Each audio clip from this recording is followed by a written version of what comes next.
Hello and welcome to SPMIS Academy. Today we'll analyze important newspaper articles of 7th October 2023. Please note you can download the PDF version of today's newspaper analysis by clicking the link given in the comment section. This is the list of the topics that we will be covering from today's newspaper.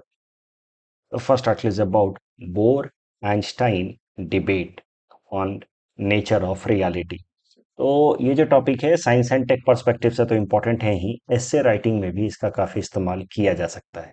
सीधा सीधा तो नहीं आएगा, लेकिन एस्से writing में helpful हो सकता है। इसको थोड़ा अच्छे से समझते हैं, तभी जाकर के हमें फिजिक्स एज ए सब्जेक्ट की हिस्ट्री समझ आएगी। तो फिजिक्स का जो जनरली अंडरस्टूड कॉन्सेप्ट रहा है, जनरली जिस तरीके से फिजिक्स समझी जाती रही है, उसको हम लोग कहते हैं क्लासिकल फिजिक्स या न्यूटोनियन फिजिक्स। क्लासिकल फिजिक्स या न्यूटोनियन फिजिक्स की एक इंपॉर्टेंट कॉन्सेप्ट है that waves and particles are mutually exclusive. इसका मतलब है ये कोई भी एक पार्टिकल है, फॉर एग्जांपल ये टेनिस बॉल आप देखते हैं, या यहाँ पे आप देख रहे हैं किसी पॉन्ड के अंदर वाटर रिपल्स के फॉर्मेट में आप मैकेनिकल वेव्स, ये क्या है? एनर्जी ही तो है, वेव्स। तो क्लासिकल मैकेनिक्स या क्लासिकल फिजिक्स मानता रहा है कि waves are energy, movement of या transfer of energy, and waves are different as compare to particles. वैसे ये बॉल है, ये बॉल एक मैटर है, जबकि wave is movement of energy. Both of these things are mutually exclusive. Wave अलग होता है, पार्टिकल अलग होता है। ये है न्यूटोनियन या क्लासिकल फिजिक्स की अंडरस्टैंडिंग। लेकिन इसको पहली बार बदला और उसकी शुरुआत की बदलने के इस कॉन्सेप्ट को, mutually exclusive particle and wave के म्यूचुअल एक्सक्लूजन के आइडिया को चैलेंज किया एल्बर्ट आइंस्टाइन ने with help of his quantum theory in 1905। तो क्या है आइंस्टाइन की क्वांटम थ्योरी जो उन्होंने 1905 में दी, वो जरा देखते हैं। देखिए, हमारे पास जब हमारी आंखों में कोई लाइट आती है तभी उसकी मदद से हम कुछ देख पाते हैं। तो ये जो लाइट हमारी आंखों में पड़ रही है, किसी भी ऑब्जेक्ट पे गिरती है, फिर वहां से रिफ्लेक्ट होकर के लाइट हमारी आंखों में आती है और फिर वो इमेज बनाती है जिसके कारण हम उस ऑब्जेक्ट को देख पाते हैं। तो हमारी समझ तो ऐसी है कि लाइट एक इलेक्ट्रोमैग्नेटिक वेव है। वेव का क्या मतलब है कि जिसमें इलेक्ट्रिकल फील्ड और मैग्नेटिक फील्ड लगातार वाइब्रेट कर रहे हैं, इसे फ्लक्चुएट कर रहे हैं एक पर्टिकुलर फ्रीक्वेंसी में, और उसकी अपनी एक वेवलेंथ है। ये हो गई वेवलेंथ, राइट। और जिस फ्रीक्वेंसी से वो फ्लक्चुएट कर रहा है वो हो गई उस वेव की फ्रीक्वेंसी। तो इसी को कहते हैं इलेक्ट्रोमैग्नेटिक वेव। ये जो लाइट हमारी नजरों में, आंखों में गिर रहा है, ये एक वेव है, electromagnetic wave. But Albert Einstein ने अपनी क्वांटम थ्योरी जो 1905 में दी, उसमें उन्होंने कहा कि ये जो सो कॉल्ड लाइट हमारी आंखों में आ रहा है, या इन जनरल जो लाइट है, वो वेव तो है ही, बट उसको अगर दूसरे नजरिए से देखा जाए तो they are like particles also. They are like small small packets containing certain amount of energy, and like these particles are coming to our eyes. तो ये waves जो हैं basically they are packets of energy coming to our eyes. These packets of energy should be known as photons, energy particle. तो ये लगातार जो waves हमारे आंखों में आ रहे हैं, these are set of energy packets, जिनको हम लोग कह रहे हैं फोटोन्स। तो ये जो वेव्स हैं, they have particle like feature also and they have wave like features also. Every particle carry certain quantity of mass and energy. इसीलिए इसको कहा गया क्वांटम फिजिक्स। क्वांटम फिजिक्स में इंपॉर्टेंट है क्वांटिटी, या क्वांटम थ्योरी में ये जो आइंस्टाइन साहब की क्वांटम थ्योरी है, इसमें इंपॉर्टेंट है quantity. So every photon is carrying certain quantity of energy and in some cases some mass also. So Albert Einstein की ये जो क्वांटम थ्योरी है, आप देख रहे हैं कि कैसे इसने एक बार के लिए मैटर, वेव या पार्टिकल और वेव की एक्सक्लूसिविटी को चैलेंज किया। लाइट के केस में आइंस्टाइन साहब ने कहा, लाइट के केस में जो लाइट वेव्स हैं, they are not just waves but they are having, और they are bunch of particles, photon particles, energy particles. और इसी फोटोन की जो उन्होंने प्रेडिक्टेबिलिटी की कि ये फोटोन्स हैं, bunch of particles coming to our eyes which we call light या इलेक्ट्रोमैग्नेटिक वेव्स, उसके बेसिस पे उन्होंने दिया फिर फोटो इलेक्ट्रिक फेनोमेना, और जिसके बेसिस पे उनको 1921 में नोबेल प्राइज दिया गया। तो आप कह सकते हैं कि the quantum theory of Einstein was first challenge to the classical physics that believed in wave particle exclusivity. और इसी फोटोन का जो कॉन्सेप्ट उन्होंने दिया, उस फोटोन के बेसिस पे उन्होंने फिर कॉन्सेप्ट दिया फोटो इलेक्ट्रिक इफेक्ट का। ये देखिए, कोई भी मान लीजिए कि ये सोडियम प्लेट है, this is the sodium plate मान लीजिए। तो सोडियम प्लेट में कई सारे एटम्स हैं। एटम्स में क्या होता है कि उसके कोर एरिया में न्यूक्लियस होता है। Nucleus is made up of proton and neutrons, और न्यूक्लियस के अराउंड इलेक्ट्रॉन्स रिवॉल्व करते हैं।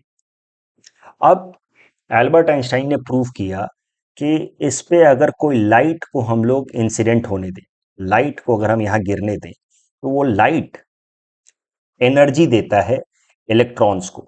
Sometimes if a particular quantum of energy is supplied to these electrons, then these electrons can jump out of the orbit in which they are rotating around the nucleus, and they can move out of this entire nucleus attraction. Nucleus में कैसा है, positive charge है क्योंकि इसमें proton है। Electron में negative charge होता है, इसीलिए इलेक्ट्रॉन जो है वो इस न्यूक्लियस के अराउंड रोटेट करता रहता है। लेकिन उसको अगर एनर्जी दी गई विथ हेल्प ऑफ लाइट, तो फिर ये इलेक्ट्रॉन वो एनर्जी एब्जॉर्ब करके अपने इस ऑर्बिट से एस्केप कर सकता है। इसी को कहा गया है photo electric phenomena, photo electric effect. इस फोटो इलेक्ट्रिक में इंपॉर्टेंट वर्ड है ये photo, which is being taken from this word photon. तो ये जो लाइट है ये वेव है, बट ये लाइट जब यहाँ इस पे गिरती है तो ये वेव इस इलेक्ट्रॉन को एनर्जी दे पा रहा है, जिस कारण से इलेक्ट्रॉन उस एनर्जी को लेकर के एस्केप कर रहा है। इसका मतलब ये है कि वेव और पार्टिकल्स, इलेक्ट्रॉन तो पार्टिकल माना जाता रहा है तब, तो वेव और particles in the form of electron, they are able to interact with each other. That means कि ये जो लाइट वेव्स हैं, they are not purely in the form of waves, they can be seen in the form of particles also. ये inference draw किया Albert Einstein ने through his photo electric effect, कि light को हम incident कराते हैं किसी भी सरफेस पे, तो वहां से इलेक्ट्रॉन इमिट होता है, फोटो इलेक्ट्रिक फिनोमिना। ये बताता है कि light is not just a wave, क्योंकि वेव वेव आपस में इंटरफेस करते हैं, तो जिसको हम लोग कहते हैं कन्वर्जेंस, राइट। तो अगर लाइट से फोटो इलेक्ट्रिक फिनोमेना हो रहा है, मतलब ये जो लाइट है it is acting as a particle also, यानी कि लाइट और इस इलेक्ट्रॉन का नेचर कुछ मिलता जुलता है, तब तो कन्वर्जेंस हो रहा है। या दूसरे शब्दों में कह सकते हैं तो this electron is also acting as a wave. ध्यान से समझिए मैं क्या कह रहा हूं। एल्बर्ट आइंस्टाइन साहब ने फोटो इलेक्ट्रिक फिनोमेना से ये कहा कि light wave also act as particles, that is why light waves and electrons are able to interact. लेकिन इसका मतलब क्या निकाला जाएगा, कि इसका मतलब यह है कि लाइट अगर पार्टिकल्स है तो ये पार्टिकल्स भी वेव्स हैं। I just hope you are getting my point, कि अगर लाइट पार्टिकल की तरह बिहेव कर रहा है और वो इस पार्टिकल से इंटरैक्ट कर सकता है, तो एक मामले में फिर ये पार्टिकल भी वेव की तरह बिहेव कर रहा होगा, तब तो ये लाइट वेव की तरह इंटरैक्ट कर रहा है। एल्बर्ट आइंस्टाइन ने कहा कि लाइट जो है वो पार्टिकल्स की तरह बिहेव करता है, इसलिए वो इलेक्ट्रॉन के साथ इंटरैक्ट कर रहा है। इसका मतलब लोगों ने निकाला आगे। एल्बर्ट आइंस्टाइन साहब ने तो फोटो इलेक्ट्रिक फिनोमिना दिया, उसके बेसिस पर उनको नोबेल प्राइज मिला, लेकिन उसका मतलब लोगों ने निकाला कि सर इसका मतलब ये है कि अगर लाइट वेव पार्टिकल की तरह काम करता है, या पार्टिकल के भी कुछ फीचर्स एग्जिबिट करता है, तो इसका मतलब तमाम पार्टिकल्स वो भी वेव्स के फीचर मैनिफेस्ट करते होंगे। इस केस में ये इलेक्ट्रॉन भी वेव की तरह बिहेव करता होगा, और यहां से शुरू हुई क्वांटम फिजिक्स की ज्यादा हाइयर या डायनेमिक डेवलपमेंट। एक बार फिर से जरा देखिए एल्बर्ट आइंस्टाइन ने क्या किया। एल्बर्ट आइंस्टाइन ने सिंपली अपने फोटो इलेक्ट्रिक फिनोमिना में उन्होंने कहा कि देखिए जो लाइट वेव्स हैं, they are made up of photons, means particles of light. They are not just wave but they exhibit features of particles also, जिसको उन्होंने नाम दिया फोटोन।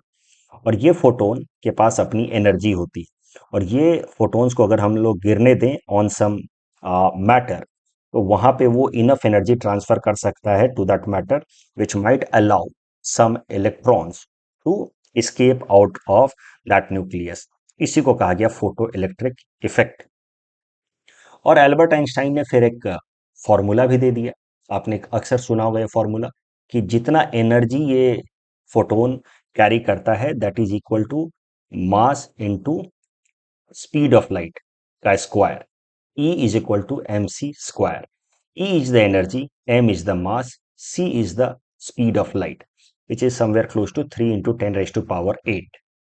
तो ये फॉर्मूला दिया एल्बर्ट आइंस्टाइन ने कि हर एक मास के पास अपनी एनर्जी होती है, एंड उसकी एनर्जी जो होगी that will be equal to m into c square. अब यहाँ पे एक बड़ा प्रश्न उठता है कि सर, फोटोन्स जो लाइट पार्टिकल्स हैं, फोटोन्स का तो मास जीरो है। बिल्कुल सही बात है। तो फिर अगर इसका मास जीरो है तो इसकी एनर्जी भी जीरो होनी चाहिए, और एनर्जी जीरो होगी तो फिर फोटो इलेक्ट्रिक इफेक्ट कैसे होता है, ये प्रश्न उठेगा। उसका भी मैं जवाब देखता हूं। तो देखिए, ये इलेक्ट्रॉन पार्टिकल्स हैं। I am so sorry, electron नहीं, फोटोन पार्टिकल्स हैं। फोटोन्स मतलब light particles, and light particles act like wave also. Normally classical physics light को वेव की तरह देखता है, बाकी तमाम मैटर्स को वो मानता है कि they are made up of particles, that is atom basically. लेकिन अब हम जिस दुनिया में घुस रहे हैं, क्वांटम फिजिक्स की दुनिया में, जिसकी शुरुआत की एल्बर्ट आइंस्टाइन ने 1905 में, जब उन्होंने फोटोन्स को प्रेडिक्ट किया, उसके बेसिस पे उन्होंने फोटो इलेक्ट्रिक फिनोमिना को एग्जिबिट किया। फिर फोटो इलेक्ट्रिक के बेसिस पे उनको मिला नोबेल प्राइज। तो उसमें उन्होंने लाइट को बोला कि लाइट के पार्टिकल का नेचर भी होता है और लाइट का वेव नेचर भी होता है, एंड एक पार्टिकल के अंदर कितनी एनर्जी होगी that is defined by this formula E is equal to M C square. But आपको मैं आज बता दूं कि E is equal to M C square is a very simplified formula of energy mass equivalence. Energy mass equivalence मतलब किसी एक particular मास में कितनी एनर्जी है या किसी एक पर्टिकुलर एनर्जी में कितनी मास है। इसका काफी सिंप्लीफाइड फॉर्मूला है। एक्चुअल फॉर्मूला कुछ ऐसा है जो नॉर्मली पब्लिक डोमेन में नहीं होता। E square is equal to P square C square plus M square plus C square. यहाँ पे पी जो है वो है मोमेंटम ऑफ अ पार्टिकल। तो इस पर्टिकुलर केस में अगर आप देखें फोटोन्स के केस में, तो मास तो जीरो है, तो मास जीरो हो गया, तो बेसिकली ये पार्ट जीरो हो गया। उस केस में E square is equal to P square plus C square हो गया। P is the momentum, momentum is equal to, तो वहां पे भी आप ये मत कहिएगा कि momentum is mass into velocity, वो तो क्लासिकल या न्यूटोनियन फिजिक्स में होता है ना। तो ultimately E square is equal to P square plus c, p square and c square, E is equal to p c, यानी कि momentum of this photon multiplied with speed of light. C is the speed of light. So this is how E is equal to PC, momentum of these photons multiplied with speed of light, basically is the energy that is possessed by one photon particles as per this formula। तो अगर कोई object massless है, उसके लिए energy का formula होगा E is equal to p c, क्योंकि वहां पे m जीरो है। फोटोन के केस में दिस इज द फॉर्मूला। अगर कोई बॉडी रुकी हुई है यानी कि उसकी मोमेंटम जीरो है, तो उस केस में p जीरो है, तो उस केस में होगा E square is equal to M square plus M square into C का पावर फोर। उस कोई बॉडी जिसकी मोमेंटम जीरो है, जैसे हम और आप बैठे हुए, हमारी मोमेंटम ही मान लीजिए जीरो है, तो हमारे लिए होगा formula E is equal to M C square. So ये जो फॉर्मूला पब्लिक डोमेन में देखते हैं E is equal to M C square, that is overly reduced simplified formula। Actually, for photons, the formula would be E is equal to PC। The point is that light particles act as photons, or light is showing the nature of wave, light is showing the nature of particle also। ऐसा कहा Albert Einstein ने। लेकिन फिर लोगों ने उल्टा सोचना शुरू किया होगा कि अगर लाइट, जिसको हम लोग वेव मानते थे, वो पार्टिकल की तरह बिहेव कर रहा है, तो जिसको हम लोग सिर्फ पार्टिकल मानते हैं वो भी वेव की तरह बिहेव करता होगा। और फिर इसके आगे लोगों ने शुरुआत की, और यहां से असली शुरुआत होगी क्वांटम फिजिक्स की। क्वांटम फिजिक्स की शुरुआत आप मान सकते हैं Schrodinger wave equation and all, Louis de Broglie equation. तो मैं थोड़ा सिंप्लीफाई करता हूं। लुइस डी ब्रॉगली को जरा समझते हैं। इन्होंने 1924 में एक एक्सपेरिमेंट किया विथ बेस बॉल। उन्होंने कहा कि ये बेस बॉल, एक पार्टिकल हम समझते हैं इसको क्लासिकल फिजिक्स में, इस बेस बॉल को अगर जोर से फेंका जाए तो base ball will show the nature of wave also. थोड़ा सा हम जोर से किसी बॉल को फेंकते हैं तो थोड़ा सा दिखता है ना, ऐसे वेव जैसा दिखता है ना, चलता हुआ दिखता है ना। सेज कि this base ball will show the nature of wave also, but exactly हम उसको वेव की तरह क्यों नहीं देख पाते हैं, उसके पीछे भी कारण है। तो मुद्दा यह है कि एल्बर्ट आइंस्टाइन ने शुरुआत कर दी क्वांटम फिजिक्स की, फोटॉन्स और फोटो इलेक्ट्रिक की तरफ हिंट करके। उसको आगे लेकर के चले Schrodinger and de Broglie. De Broglie के आइडियाज को मैं यहां बता रहा हूं। डी ब्रॉगली ने आइंस्टाइन का ही ये फॉर्मूला इस्तेमाल किया, E is equal to M C square, और उसका इस्तेमाल करके ये बेस बॉल के अंदर कितनी एनर्जी होगी वो निकाला। और फिर ये बेस बॉल जब वेव की तरह बिहेव करेगा तो उसकी एनर्जी कैसी होनी चाहिए वो निकाला। और कुछ ऐसा करके, मतलब काफी सारे मैथमेटिकल कैलकुलेशंस करके, यहाँ पे मैं उस डेप्थ में नहीं जा रहा हूँ जो मैथमेटिकल कैलकुलेशन डी ब्रॉगली ने किए हैं, बट उन्होंने कुछ मैथमेटिकल कैलकुलेशंस करके उन्होंने ये साबित कर दिया कि ये बेस बॉल वेव की तरह बिहेव करता है, और इसका वेवलेंथ होगा, वेवलेंथ को सिग्निफाई किया गया है यहाँ लैम्डा से। Wavelength will be equal to h which is a constant, जिसको हम लोग कहते हैं Planck constant, divided by momentum of this base ball. Momentum is mass into velocity. तो वो कहते हैं कि ये बेस बॉल को हम जोर से फेंकते हैं तब भी ये हमें वेव की तरह क्यों नहीं दिखता है, क्योंकि इसकी जो वेवलेंथ होगी वो काफी कम होगी, क्योंकि प्लैंक कांस्टेंट इज 6.6 इंटू 10⁻⁻34। इसको जब हम डिवाइड करेंगे इस बेस बॉल की मोमेंटम से, तो you see the wavelength will be very less, somewhere close to 6 into 10⁻⁻32 metre. इतना छोटा वेवलेंथ हमें अपने नेकेड आंखों से कभी दिखेगा ही नहीं। लेकिन हल्का सा अगर जितनी तेज बॉल डाली जाएगी तो थोड़ा सा तो दिखता है ना, ऐसे जैसे ये आप देखिए, है तो ये पॉइंट ही, but when I start moving it fast it appears, it shows some features of wave. ये जो पॉइंटर मैं दिखा रहा हूं, जितना धीरे धीरे मैं चला रहा हूं आपको पॉइंट की तरह दिख रहा है, जैसे मैं फास्ट करूंगा ये वेव की तरह दिखता है। That itself is a sign कि जितना ज्यादा मोमेंटम उतना कम वेवलेंथ, और उतना ज्यादा, जितना ज्यादा मोमेंटम होगा फिर उतना आपको दिखाई देने लायक वेवलेंथ महसूस होगा, राइट। तो wavelength is equal to Planck constant divided by mass into velocity, right. तो this is how, why this baseball is not able to, why we are not able to see this baseball. We are not able to see this baseball because the wavelength that is getting created is not visible to our naked eyes. तो जैसे हम लोग इसको बहुत you see light particles करने लगेंगे, जैसे electron के फॉर्मेट में ले लेंगे, ध्यान से समझिए, बस मास बहुत कम होने लगेगा। जैसे इलेक्ट्रॉन की बात की जाए, इलेक्ट्रॉन का मास बहुत कम होता है। So when mass will will less, m will be very less, then momentum will be very less, and when momentum will be very less, then the wavelength will be little bit visible. But then electron itself is so small कि उसका wavelength हमें दिखेगा नहीं। तो momentum has to be very small in order to make the wavelength appreciable. Electron के case में ये हो सकता है क्योंकि उसका मोमेंटम काफी कम होगा। मोमेंटम काफी कम होगा लेकिन इलेक्ट्रॉन का साइज ही इतना कम है, मास ही इतना कम है, उसका वेवलेंथ हमें वैसे भी नहीं दिखने वाला है। बट मुद्दा ये है कि एल्बर्ट आइंस्टाइन ने कहा कि लाइट वेव पार्टिकल की तरह भी बिहेव करते हैं।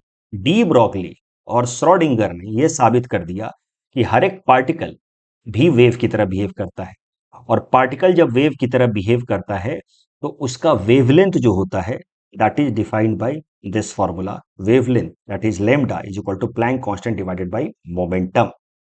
But we are generally not able to see because the Planck constant is in the tune of 10⁻⁻34।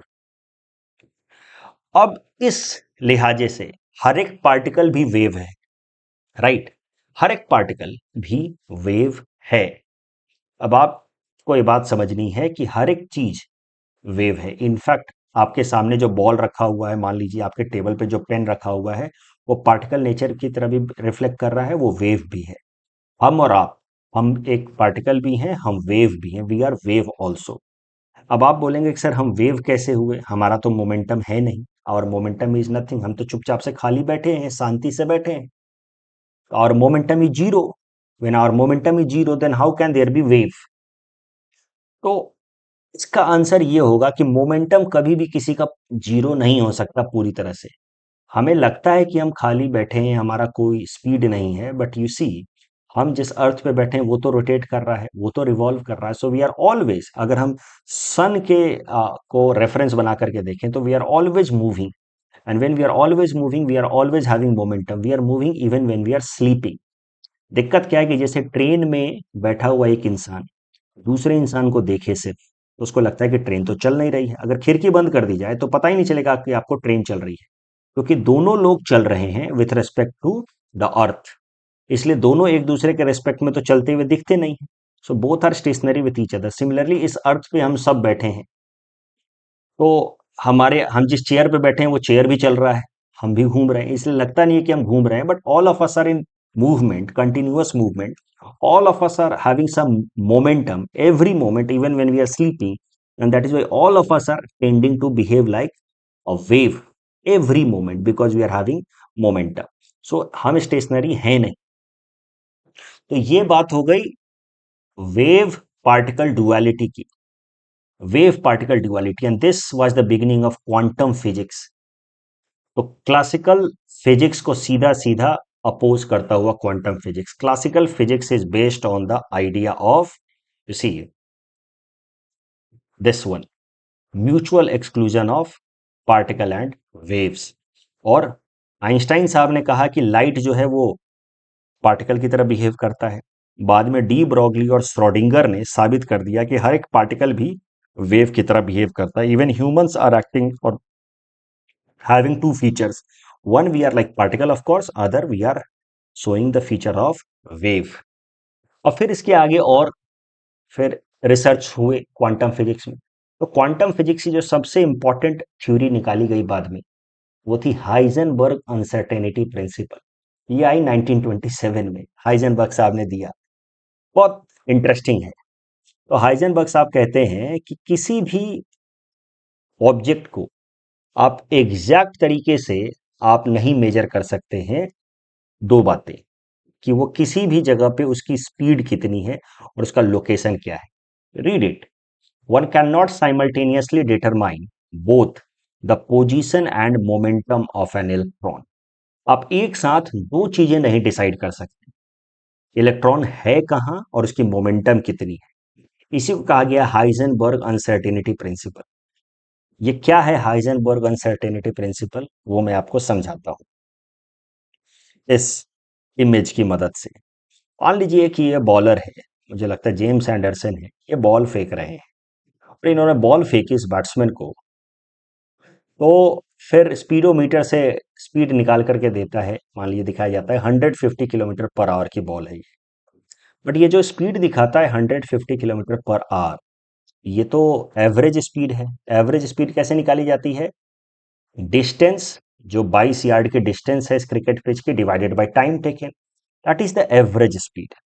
But किसी भी एक पर्टिकुलर पॉइंट पे, जैसे यहां पे इस बॉल की क्या स्पीड होगी, वो अगर हमें निकालना है, I want to find the speed of the ball exactly at this point, तो वो निकालना संभव है कि नहीं संभव है, वो जरा देखते हैं। तो एक बार जरा समझते हैं, ये बॉल की एवरेज स्पीड थी 150 किलोमीटर पर आवर। उसको अगर मीटर पर सेकंड में कन्वर्ट किया जाता है, it comes out to be somewhere close to 42 metre per second. तो 42 मीटर प्रति सेकंड की रफ्तार से इन्होंने बॉल फेंकी। अब हम चाहते हैं कि ये बॉल को किसी एक पर्टिकुलर पॉइंट पे, बीच में कहीं पे, यहां पे कहीं पे, इस बॉल की एग्जैक्ट स्पीड में निकाल। अब ये संभव है कि नहीं है वो जरा देखते हैं। तो मान लीजिए कि इस पॉइंट पे मैं इसकी स्पीड निकाल रहा हूं, तो स्पीड निकालने के लिए मुझे कोई डिवाइस का इस्तेमाल करना होगा, स्पीडोमीटर का इस्तेमाल करना होगा। वो डिवाइस जैसे इस बॉल को यहां ट्रैक करेगा और स्पीड निकालने की कोशिश करेगा कि इस बॉल की यहां स्पीड है, मान लीजिए कि उस डिवाइस को 0.5 सेकंड लगा इसकी स्पीड मेजर करने में, इसकी स्पीड मेजर करने में 0.5 सेकंड लगा, बट ये बॉल की स्पीड तो पर सेकंड है 42 मीटर। तो आधे सेकंड में ये बॉल 21 मीटर आगे जा चुका होगा। तो डिवाइस को वक्त लगा इस बॉल की स्पीड को मेजर करने में आधा सेकेंड, और उस आधे सेकेंड में ये बॉल 21 मीटर आगे चला गया। तो मुद्दा ये है कि स्पीड और लोकेशन एक साथ मेजर नहीं हो सकता। आप स्पीड मेजर करेंगे तब तक वो जो ऑब्जेक्ट है, जो मोमेंटम में है, जो पार्टिकल की तरह भी बिहेव कर रहा है और वेव के भी नेचर से रिफ्लेक्ट कर रहा है, वो थोड़ा आगे चला जाएगा। तो स्पीड और location of a particular object can not be determined simultaneously. किसी भी डिवाइस को मेजर करने में थोड़ा तो वक्त लगेगा, तब तक ये ऑब्जेक्ट थोड़ा आगे चला जाएगा। So that is Heisenberg uncertainty principle. Location of the ball and speed cannot be measured simultaneously in a very precise manner. यही बता रहे हैं हाइजेनबर्ग साहब कि one cannot simultaneously determine both position and momentum of an electron या for that matter for any object. तो यहाँ delta x जो है वो लोकेशन के लिए इस्तेमाल किया गया है कि variation in the location, and delta P is for the momentum that will be always greater than this constant divided by two. तो ये कांस्टेंट जो है वो प्लैंक कांस्टेंट से निकाला गया है, Planck constant divided by 4 pi. We are not going to that detail. तो मुद्दा यह है कि हाइजेनबर्ग अनसर्टेनिटी प्रिंसिपल सेज कि किसी भी बॉल का, किसी भी ऑब्जेक्ट का उस लोकेशन पे एग्जैक्ट स्पीड निकालना संभव नहीं है। ये है हाइजेनबर्ग अनसर्टेनिटी प्रिंसिपल। तो ये सब डेवलपमेंट्स हो गए in the field of quantum physics. शुरुआत की आइंस्टाइन साहब ने, लेकिन धीरे धीरे धीरे धीरे इसमें काफी ज्यादा नए नए डेवलपमेंट्स हुए। इसमें श्रोडिंगर वेव इक्वेशन आ गया, डी ब्रॉगली का एनर्जी फॉर्मूला आ गया, हाइजेनबर्ग अनसर्टेनिटी प्रिंसिपल आ गया। अब आते हैं करंट मुद्दे पे, बोर्स आइंस्टाइन डिबेट पे, जिसपे ये आर्टिकल है। देखिए, एक कॉन्फ्रेंस हुआ करती थी जो 1911 में शुरू की गई, जिसका नाम है सोलवे कॉन्फ्रेंस। सोलवे कॉन्फ्रेंस का मेन मकसद था कि दुनिया भर के जो साइंटिस्ट हैं उनको यूनाइट किया जाए और अलग अलग इंपॉर्टेंट रिसर्च के मुद्दों पर डिस्कशन हो। तो फिफ्थ सोलवे कॉन्फ्रेंस कराया गया 1927 में इन ब्रुसेल्स, बेल्जियम। वहां पे तमाम जो बड़े साइंटिस्ट थे उस वक्त के, उनको इनवाइट किया गया, right from Einstein to de Broglie to Heisenberg to Niels Bohrs. Niels Bohrs उस टाइम तक काफी रेस्पेक्ट कमा चुके थे। Niels Bohrs was known as father of atomic physics, क्योंकि उन्होंने एटम के अंदर क्या स्ट्रक्चर होता है उसको बताया था, electron, proton, neutron, nucleus by proton and neutron. तो नील बोर्स भी थे, सोर्डिंगर भी थे और आइंस्टाइन भी थे। तमाम दुनिया के बड़े बड़े साइंटिस्ट को बुलाया गया फिफ्थ सोलवे कॉन्फ्रेंस में। यहाँ पे नील बोर्स और हाइजेनबर्ग, हाइजेनबर्ग जिसने अनसर्टेनिटी प्रिंसिपल दी, और नील बोर्स दोनों ने मिल करके एक पेपर प्रेजेंट किया in this fifth Solvay conference on Heisenberg uncertainty principle. यानी कि Niels Bohr was completely in acceptance of Heisenberg uncertainty principle. दुनिया के तमाम साइंटिस्ट ने भी हाइजेनबर्ग अनसर्टेनिटी प्रिंसिपल को माना कि हाँ, ये बात सही है।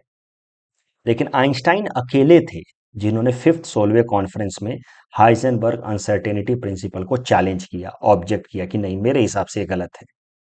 लेकिन आइंस्टाइन के पास कोई खास लॉजिक नहीं था।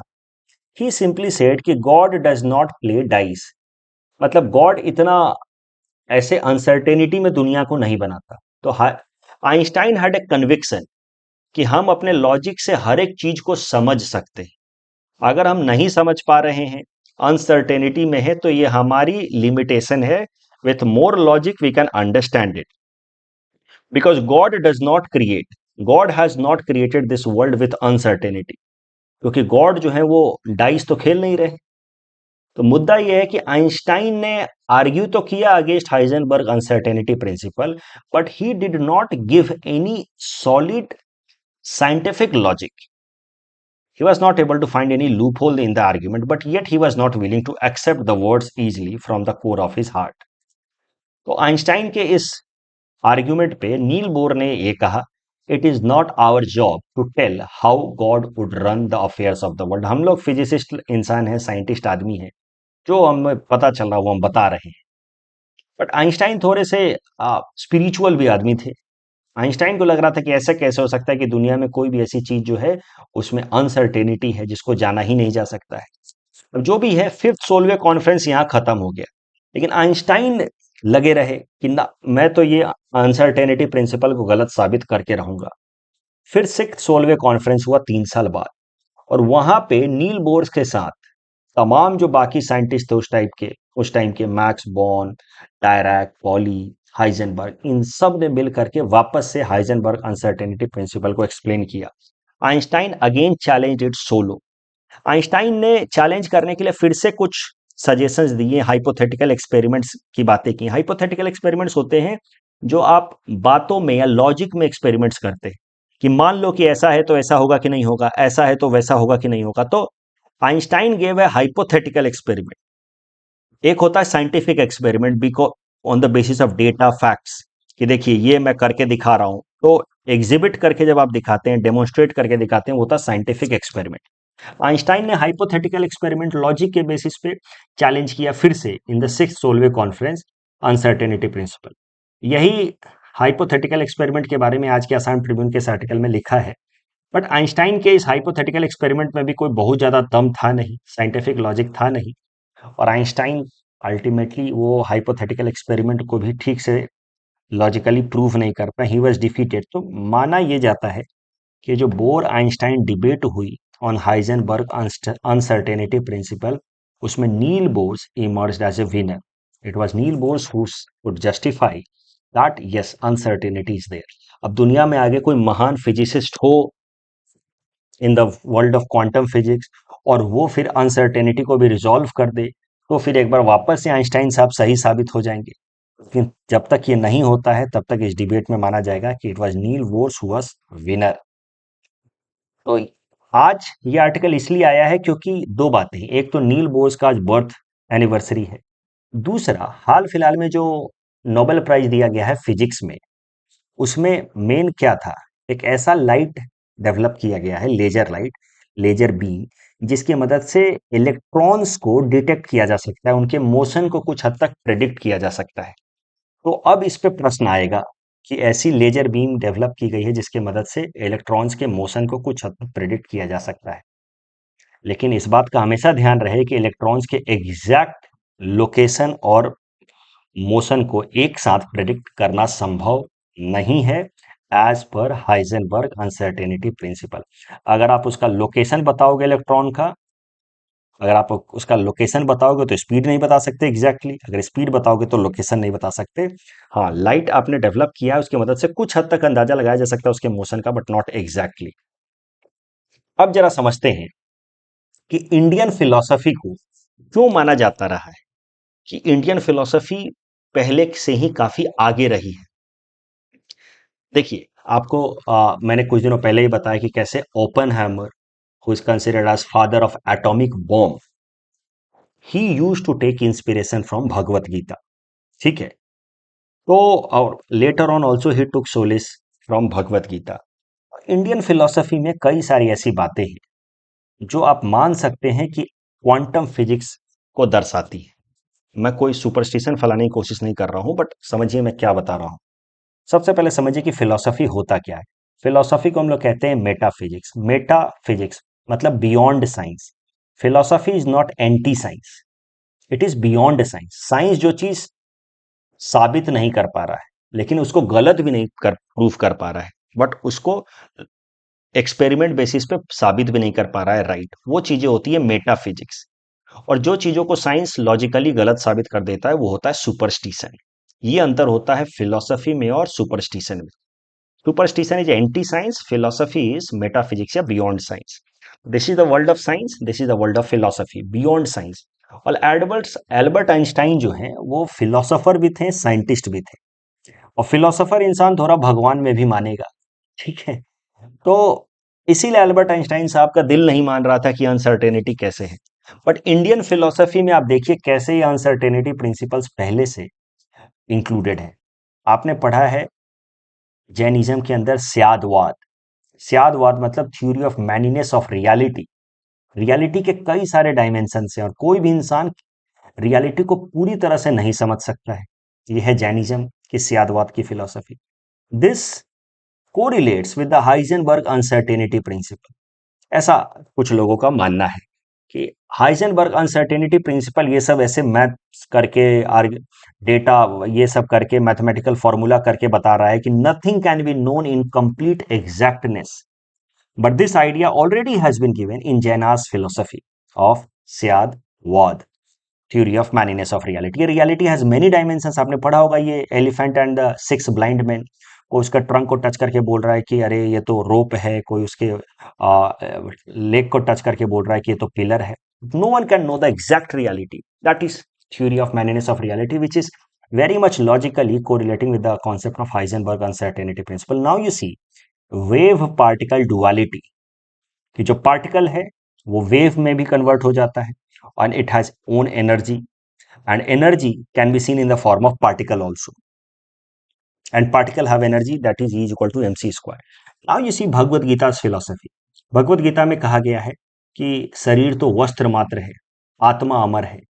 तो आत्मा से कुछ लोग मतलब निकालते हैं फिलोसफी और भगवत गीता कि जैसे एनर्जी कभी खत्म नहीं होती, there is conservation of energy, it keeps on changing form, एक फॉर्म से दूसरे फॉर्म में। हीट एनर्जी से मैकेनिकल एनर्जी, मैकेनिकल एनर्जी से काइनेटिक एनर्जी, बट एनर्जी कभी खत्म नहीं होती।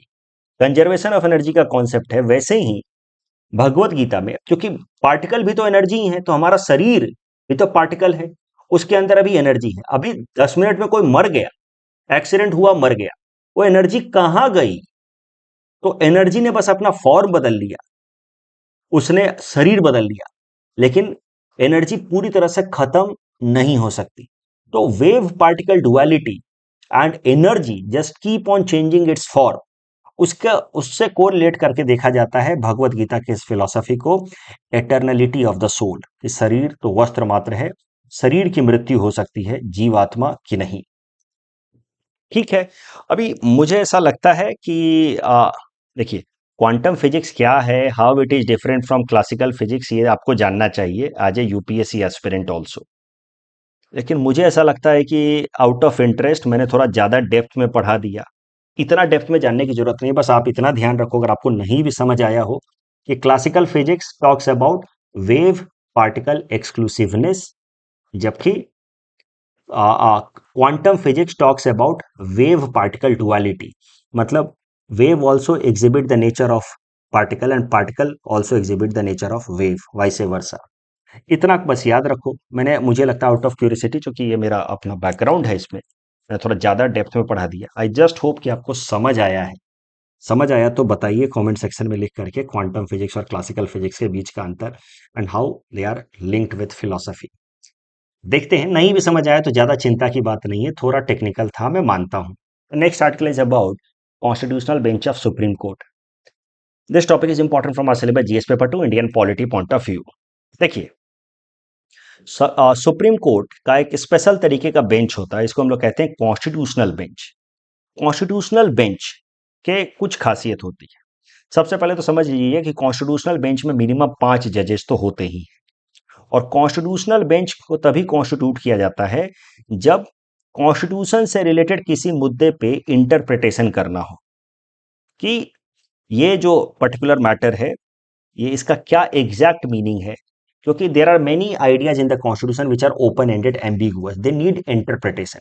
तो कॉन्स्टिट्यूशनल किसी पॉइंट पे इंटरप्रिटेशन अगर करने की जरूरत हो, तो वहां पे फिर कॉन्स्टिट्यूशनल बेंच बिठाई जाती है, जो 5 जजेस की बेंच हो।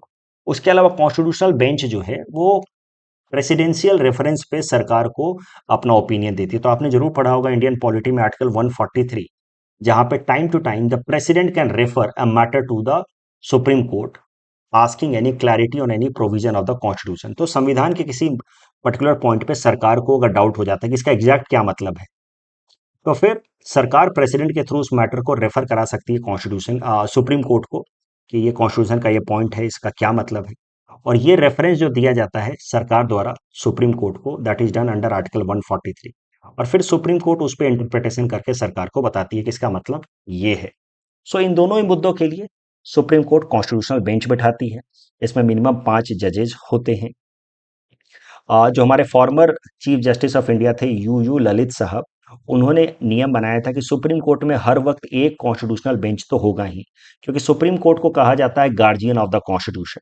तो जब भी संविधान के किसी भी मुद्दे पे कोई भी एम्बिग्विटी हो, कंफ्यूजन हो, तो it is the Supreme court and its constitutional bench that will resolve and take decision on that particular ambiguity. तो इसीलिए एक कॉन्स्टिट्यूशनल बेंच हमेशा through out the year functional होता है। अब उसके अलावा करंट न्यूज ये है कि the Supreme court recently is now bringing a language interpreter for hearing impaired during constitutional bench hearing. तो कोई ऐसा मामला है, कोई ऐसा केस है, कॉन्स्टिट्यूशनल इंटरप्रिटेशन का मामला है जिसमें कोई एक पिटिशनर जो है वो हियरिंग इम्पेयर्ड है, तो उसके सपोर्ट के लिए अभी एक लैंग्वेज साइन इंटरप्रेटर को भी रखेंगे कॉन्स्टिट्यूशनल बेंच के फंक्शनिंग के दौरान। Not so important news, but I just covered this topic ताकि आपको मैं एक बार रिवाइज करा सकूं कि what is the meaning of constitutional bench. इस टॉपिक के बेसिस पे प्रीलिम्स प्रैक्टिस क्वेश्चन हमने आपको दे रखा है। Please attempt this question and you can submit the answer in the comment section. The next article is about monetary policy that has been reviewed by RBI Monetary Policy Committee and which has kept unchanged. This topic is important from our syllabus GS paper 3 Indian economy point of view. हर 2 महीने पे monetary policy review करती है RBI, और फिर मैं आपको revision कराता हूं ताकि आप कभी भूले नहीं, रिवाइज होता रहे कि मॉनेटरी पॉलिसी रिव्यू का क्या काम होता है, मॉनेटरी पॉलिसी कमेटी क्या होती है। आई जस्ट होप आपकी वो बेसिक इकोनॉमिक क्लास की बातें याद हैं कि आरबीआई की मॉनेटरी पॉलिसी कमेटी जिसको बनाया गया है as a result of amendment in RBI Act 1935, वो फैसला करती है मॉनेटरी पॉलिसी से related. Monetary policy committee monetary policy review करती है हर 2 महीने पे। इसके अंदर 6 मेंबर होते हैं, 3 आरबीआई की तरफ से, 3 भारत सरकार की तरफ से। इसके जो चेयरमैन होते हैं वो होते हैं आरबीआई के governor. Monetary policy committee monetary policy review करती है 2016 से। 2016 से पहले मॉनेटरी पॉलिसी रिव्यू अकेले आरबीआई के गवर्नर किया करते थे। अब monetary policy committee monetary policy review करती है और फैसले लिए जाते हैं on the basis of voting. लेकिन अगर कहीं टाई हो गया तो उस केस में आरबीआई के गवर्नर का जो ओपिनियन है दैट विल प्रिवेल। तो this is monetary policy committee and it's monetary policy review that is done every second month. RBI जब मॉनेटरी पॉलिसी रिव्यू करती है तो उसका मेन टारगेट होता है कि CPI inflation, CPI combined inflation को रेंज में रखे बिटवीन 4 ± 2%। ये भी मैं बेसिक इकोनॉमिक क्लास में पढ़ाता हूँ कि that is the primary target of RBI monetary policy committee when it is going for monetary policy review. और अगर ये सब ठीक है then it can focus on growth. But अगर 9 महीनों तक लगातार the inflation rate is beyond the target 4 ± 2%, then that will be considered as failure of RBI as per Monetary Policy Framework Agreement. And in that case, RBI will have to submit a report to the government of India explaining the reason behind its failure and what it is doing to bring back inflation in the desired range again. Current news ये है कि RBI ने monetary policy review किया है, RBI की monetary policy committee ने, और उसने तमाम जो मॉनेटरी पॉलिसी रेट्स हैं उनको अनचेंज रखा है। तो इसको कहा जाएगा आरबीआई स्टेटस को। हर 2 महीने पे मॉनेटरी पॉलिसी रिव्यू होती है। लास्ट टाइम हुई थी 10 अगस्त को, अब अक्टूबर में हो रही है। नॉर्मली फर्स्ट या सेकेंड वीक में होती है, अब अक्टूबर के बाद दिसंबर में होगी। हर 2 महीने पे होता है रिव्यू। तो रेट वो बदले ना बदले, मैं एक बार रिवीजन करा देता हूं ताकि चीजें आपके दिमाग में कंसोलिडेटेड रहें। तो मुद्दा ये है कि रेट्स बदले नहीं हैं। ओपन मार्केट ऑपरेशन से रिलेटेड कुछ फैसला जरूर लिया है जिसको मैं मंडे के न्यूज़पेपर एनालिसिस में कराऊंगा। इस टॉपिक के बेसिस पे प्रीलिम्स प्रैक्टिस क्वेश्चन हमने आपको दे रखा है। Please attempt this question and you can submit the answer in the comment section. The next article is about telecom regulatory authority of India that can not regulate OTT platform. तो OTT क्या होता है आप समझते हैं, right? ये भी हम पहले देख चुके हैं। देखिए, जो भी टेलीकॉम सर्विस प्रोवाइडर है जैसे एयरटेल, जियो, ये लोग कम्युनिकेशन सर्विस तो देते ही रहे हैं, फोन पे बात कराने का तो सर्विस देते ही हैं। अब ये इंटरनेट डेटा सर्विस भी देते हैं। इंटरनेट डेटा सर्विस की मदद से आजकल कई सारे ओवर द टॉप सर्विसेज चल रहे हैं, इसको हम कहते हैं ओटीटी। इन ओटीटी सर्विसेज की मदद से कम्युनिकेशन का भी काम हो रहा है आजकल, जैसे व्हाट्सएप कॉल वगैरह। इन ओटीटी प्लेटफॉर्म की मदद से कई सारे ब्रॉडकास्टिंग चैनल्स भी चल रहे हैं, जैसे हॉटस्टार, नेटफ्लिक्स एंड ऑल। अभी ओटीटी को रेगुलेट कौन करेगा, इसको लेकर के ये करंट केस है। तो telecom regulatory authority of India है जो टेलीकॉम सेक्टर को इन जनरल रेगुलेट करती है। तो रेगुलेटर क्या होता है जी? एक बॉडी ऑफ प्रोफेशनल होता है that is created by law of the parliament, जिसके पास पावर होता है to make policies to regulate a particular sector. For example RBI is regulator of financial sector, ये मैंने कराया है क्लास में। Similarly insurance regulatory development authority of India is regulator of insurance sector, SEBI is the regulator of share market और security market. तो वैसे ही telecom sector का रेगुलेटर है telecom regulatory authority of India, created under TRAI act of 1997। और इसके पास telecom sector को रेगुलेट करने के अधिकार हैं। बट करंट न्यूज ऐसा है कि एक इंटरिम ऑर्डर पास किया है telecom dispute settlement and appellate tribunal ने, टीडी सैट ने। अब टीडी सैट क्या है वो देखेंगे। टीडी सैट ने ऑर्डर पास करके कहा है कि telecom regulatory authority of India के पास पावर नहीं है ओटीटी प्लेटफॉर्म को रेगुलेट करने का। ओटीटी जैसे कि हॉटस्टार, नेटफ्लिक्स, इनको रेगुलेट करने का power telecom regulatory authority of India के पास नहीं है, ऐसा कहा है टीडी सैट ने। OTT platforms will be regulated under Information Technology Rules 2021 overseen by IT Ministry but not by TRAI। और TDSAT है क्या? TDSAT का फुल फॉर्म है telecom dispute settlement and appellate tribunal.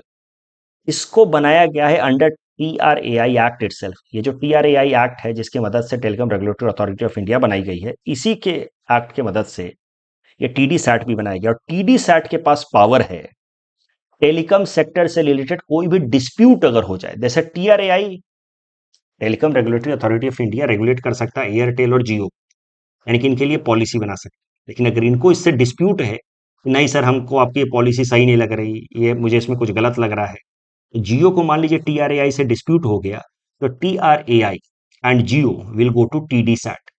तो TDSAT is an appellate body which will take care of dispute between TRAI and any telecom service provider। और TD set भी बनाया गया है इस TRAI एक्ट के अंतर्गत ही।